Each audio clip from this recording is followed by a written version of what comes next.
And in terms of the audience, I think the gig was an interesting sort of hothouse for me.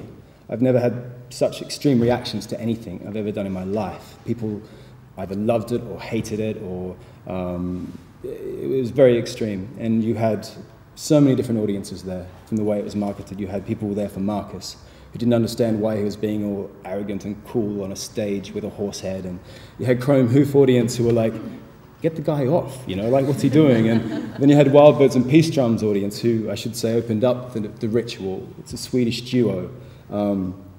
And they did this very organic drum circle.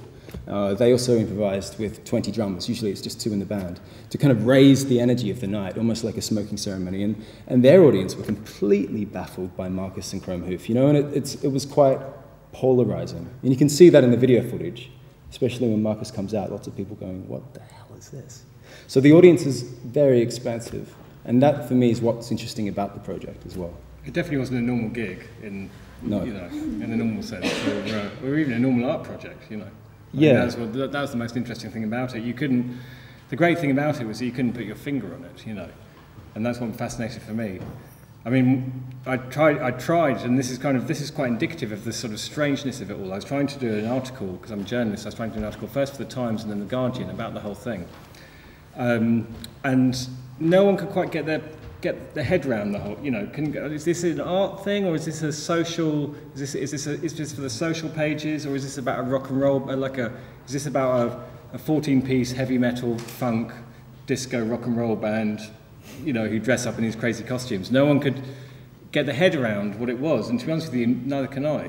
And I think that was quite good, you know, it was kind of quite interesting. And it was going along to a meeting with Ernie and yourself and some Southwark councillors, and, you know, talking about this thing which to me sounded frankly totally preposterous, and then, you know, the councillors, to their credit, were taking it incredibly seriously and sort of talking about sort of, you know, quantifiable solutions and achievable goals within the realm of a man sort of wearing a sort of goat on his head or something. And I think it's brilliant, you know, that everyone sort of, am I the only one here who thinks it was weird?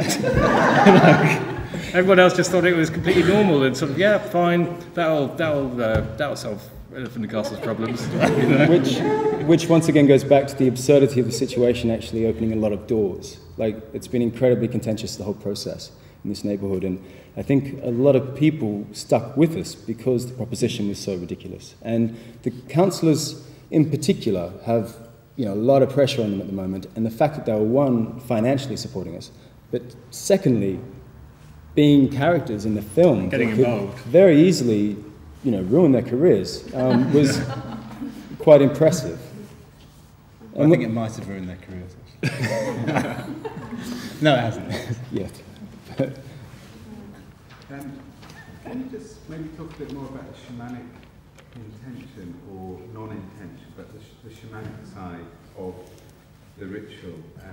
Sorry, could you repeat that question again? Could you just talk a little bit more about the shamanic side of the ritual and how, you know, what you were doing in terms of which space you were clearing and which space you were opening up in terms of, you know, which is obviously what you do when you create a shamanic ritual, is that you open the space to what will happen in that space at the time, and then you know, at the end it's closed down. And it would just be interesting to know what you were opening the space for when you did choose to open that space.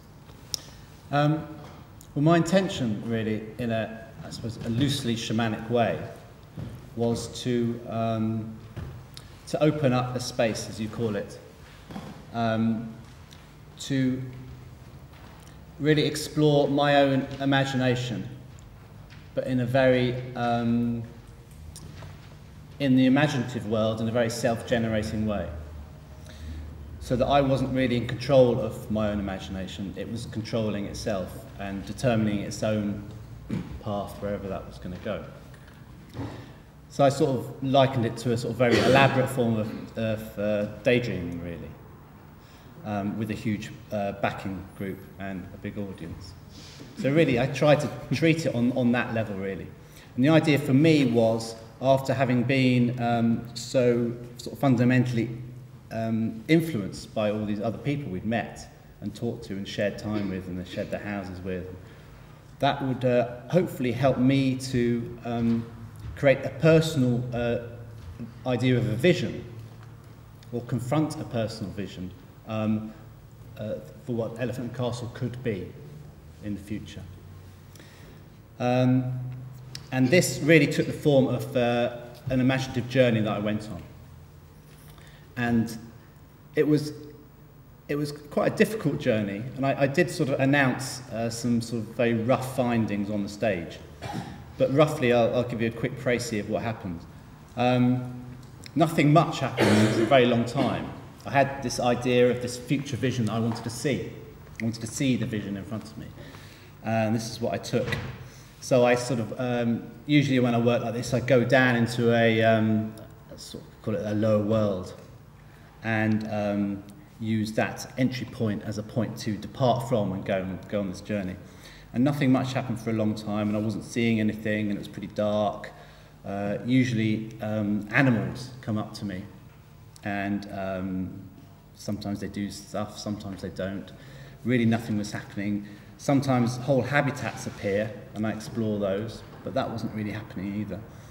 And it was getting a little bit critical for me, because I was slightly aware that, you know, this has taken 2 years to set up, and nothing was really happening. So there's a fair amount of pressure. And I sort of drift in and out really quite a lot, feeling shit, what's happening? Okay, I've got to get relaxed and just get on with it. And then I saw some seals and started, and they were stuck up on these top of these kind of high mounds. And they weren't, the animals? These are animal seals, yeah. And they weren't doing anything, they were just sort of sat there, just kind of shitting really. Shitting on their shit. Shitting on their shit. And I kind of got quite cross with them because nothing was coming back from them. Usually there's some sort of interaction, but nothing was happening. So I got quite cross. And then I went on, and this is amazing actually. I got surrounded by a whole flock of geese. But they weren't recognisably geese. They were so tiny that I couldn't see them. So they're like a sort of sticky mist of geese. And both of those felt quite a negative experience, really. And then, what was the last one, Michael? Yes, right. And then I kind of just stopped because I still hadn't really entered into any lightness or seen this vision I wanted to see. And then I stopped, and I felt these things under my armpits. And it turned out that these swallows were building nests under my armpits. And they were kind of, in that swallow way, they were building up incrementally, slowly. And then that was quite a revelation, in that it felt like I was actually being built upon. And then I was actually the place. And I was being inhabited myself. Which felt like I was the kind of Elephant and Castle, really. Well, in that sort of, you know, the extension of yourself, you project yourself onto a place and you subsume the identity of a place. And I sort of interpreted this as the idea that this singular vision really wasn't going to happen for me. And this monumental, futuristic vision wasn't going to happen. And what I thought was probably much more suitable was a very small, perhaps organic, but very small, incremental, evolutionary approach to the whole development. It was very much more about separate entities working away rather than giving this whole thing to one developer. And this is the idea that we took to the council. Also allowing people, allowing the council to trust the people that have big investments in the neighbourhood. The individuals that have been there for 30 plus years, and actually listening to their ideas as opposed to bringing in people from other places to manage this, which now in this sort of economic meltdown could be a viable thing for some time. What did they make of when you told them about the swallows and everything, and the armpits and everything? Well, they were, I don't know if are they here? I don't know. Southwark Council here? We have our local councillors here on the front row, so I don't know. No, I can't see anyone. They hopefully will come later, but no.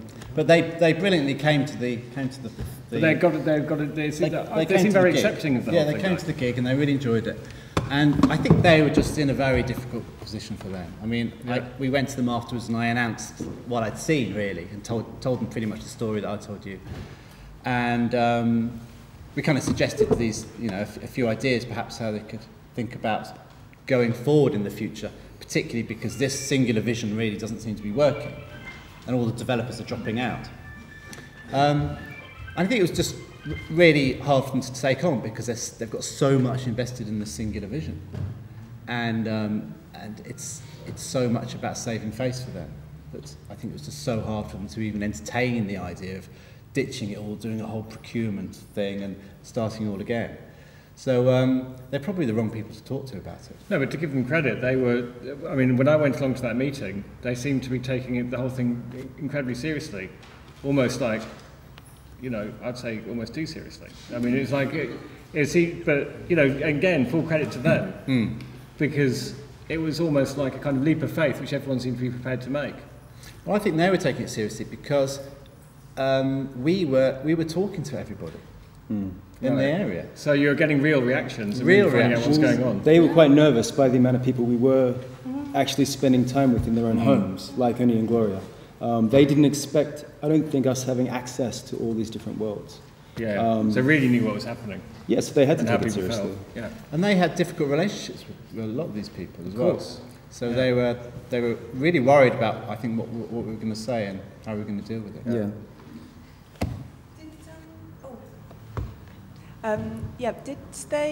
Did the council see it as a kind of consultation in any way? I mean, I'm just thinking about how they justified the expenditure on a kind of shamanic ritual and how, in reality, they had to tell their line managers what the kind of value of the exercise was. Just thinking of a kind of How they justified it, really. How did they? I think they got a lot of slack for it. They did this thing, maybe you could articulate this better, but earlier on in the year, or at the end of 2008, where they suggested to the TRA residents at the Haygate Estate that they have a stress counselling workshop where they got, I guess, a shaman, or what was the terminology? A stress buster or something to help them negotiate the trauma of being evicted. Right. So, and it failed dismally. Obviously, everyone was like, we actually would like answers to where we're going to live, not somebody come along and try to... Yeah, we'll not get evicted, basically. This is... Yeah, it made everyone really angry. What, so someone came in as this kind of employed stress buster? Stress buster, yeah, to But do it breathing wasn't workshops. Marcus? No. Okay. So basically, Emery and I rock up and we're like, wow, that's just happened to you, and we're about to propose a shaman comes and works with you. How are we going to do that? And it basically, as the project happened, everyone dictated their own journey. But like, how did you meet them? I mean, because I thought you were based in East London. How did you get involved with? Well, as I said earlier, we just knocked on their door and said, hi, can we... You just kind of gravitated to Elephant and Castle, and there happened to be some consultation kind of needed, and you happened to fit in. Well, it was There's all this stuff going on in Elephant Yeah. Castle. Anyway, Yeah. The whole redevelopment it's been going on for. I mean, I live down the road. It's been going on for years. over a this thing. decade, isn't it? It's kind of 10 years. 10 years it went down on the drawing board.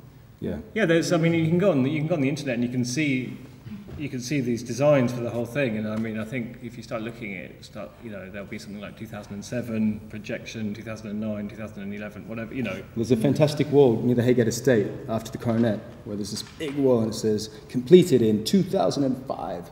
They didn't take that down, but they put another one up saying, completed in 2007. They didn't take that down, and then they said completed, I think, in 2000. Yeah. But it's all side by side. So that in itself was like...